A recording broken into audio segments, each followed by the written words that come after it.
היא רוצה? גט. אתה, מר אמסלם, היית רוצה לתת לאישה זו גט?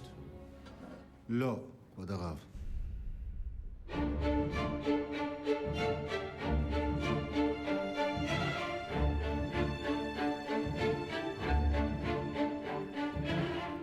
בכל מקום מתוקן, כשאיש מקבל זימון לבית דין, עליו להתייצב. היה של מרשתי אינם הפקר, עליכם להפעיל סנקציות על הבעל. כך החוק עומד לצידו ומעניק לו את הזכות אם לתת לגט או לא לתת לגט, אז לפחות שיגיע. על מה כעסך? אנו זימנו וזימנו. מה עוד נוכל לעשות? את כל מה שעומד לרשותכם על מנת לגרום לו לבוא.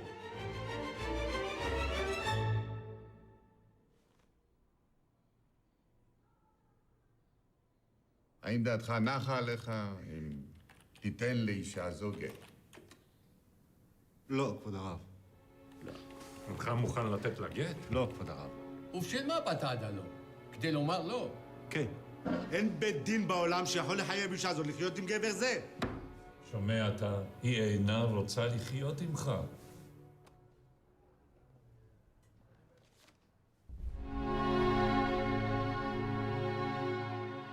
הוא שונא אותי, כבוד הרב.